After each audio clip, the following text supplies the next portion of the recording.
This channel does not promote any violent, harmful, or illegal activities. All content provided by this channel is meant for an educational purpose only. সাংগঠনিক রদবদল করে কি অস্বস্তিতে তৃণমূল? কেন বলছি? সুদীপ অনুব্রতকে জেলা সভাপতি পদ থেকে সরানো নিয়ে ব্যাখ্যা দিলেন অভিষেক।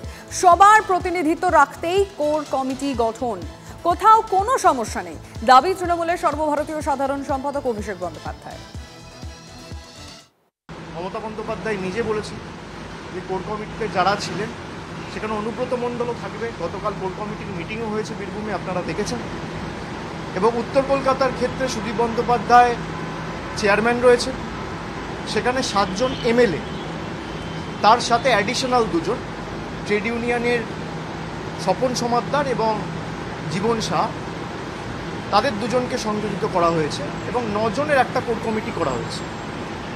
9 জনের কোর কমিটি করে সুদীপ বন্দ্যোপাধ্যায়কে চেয়ারম্যানের দায়িত্বে রাখা হয়েছে। তারা সবাই মিলে যৌথভাবে কথা বলে, প্রত্যেকটা এমএলএ রিপ্রেজেন্টেশন যদি থাকে তাহলে সবাই মিলে টিম ওয়ার্ক করে কাজ করুন।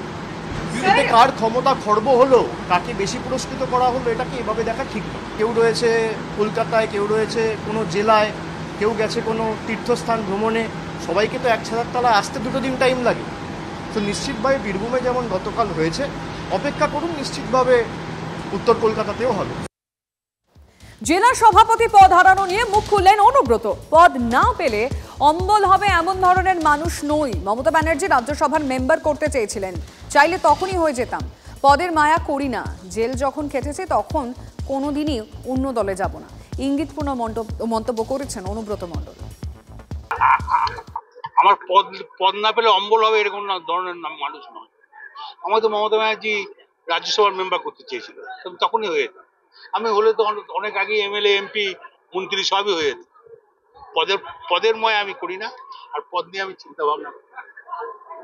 মানুষ সঙ্গে থাকতে পারলি, মানুষের পাশে থাকলি, সেটা আমার কাজ। মানে জেল যখন খেটেছি তখন কোনোদিনই অন্য দলে যাবো, অন্য দলে গিয়ে জেতাল জেল কাটতে হতো না। অলিখিত মুখ্যমন্ত্রী তো বীরভূমের, পদ নেওয়ার দরকার নেই। তো পদ হলে তো ওই পদে কনফাইন্ড হয়ে যাবে। পাথর, বালি, গরু, জেলা পরিষদ, পৌরসভা, 100 দিনের কাজ, আবাস, রাস্তা থেকে তোলা, সব জায়গায় ঢোকার জন্য মিসলেনিয়াস যে স্কোপ, সেই স্কোপটা থাকে তখনই যখন মমতা ব্যানার্জির আশীর্বাদটা তার মাথায় থাকে। মমতা ব্যানার্জি ওখানে অন্তত 20টা প্রশাসনিক সভায় ডিএম এসপিদের বলেছে কেষ্ট যা বলবে শুনবে। কেষ্ট অসুস্থ, মাথায় অক্সিজেন কম যায়, অতএব পদ নেওয়ার দরকার নেই। ছোট মুখ্যমন্ত্রী, মমতা ব্যানার্জির আশীর্বাদ ছিল, সব জায়গা থেকে মাল তুলেছে। জয়ন্ত সিং এর বেআইনি বাড়ি ভাঙার নির্দেশ হাইকোর্টের। কামারহাটি পুরসভাকে বাড়ি ভাঙার নির্দেশ হাইকোর্টের। আরো ডিটেলে জানবো অনন্ত চট্টোপাধ্যায়ের কাছ থেকে। তবে তার আগে আপনাদের জানিয়ে রাখতে চাইবো, 2 মাসের মধ্যে ভেঙে ফেলতে হবে জয়ন্ত সিং এর বাড়ি। জয়ন্ত সিং এর হোয়াইট হাউস প্রথম হদিশ পায় TV9 বাংলা। আপনাদের মনে থাকবে সেই হোয়াইট হাউস, সেই প্রাসাদোপম বাড়ির কথা।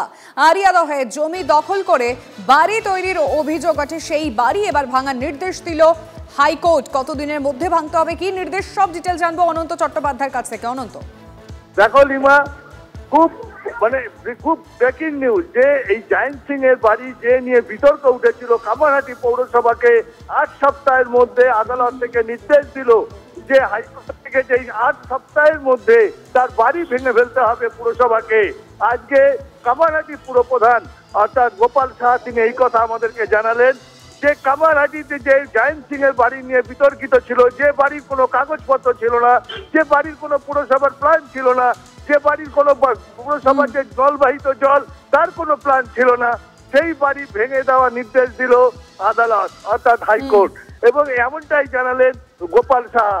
তিনি বললেন আমাদের কাছে ইমিডিয়েট অর্ডার পৌঁছালেই আমরা ভেঙে ফেলার সিদ্ধান্ত নিয়েছি এবং ভেঙে ফেলবো আইনানুগভাবে। বুঝতে পারছি এই মুহূর্তে নিঃসন্দেহে বড় খবর অনন্ত, নজর রাখো তুমি।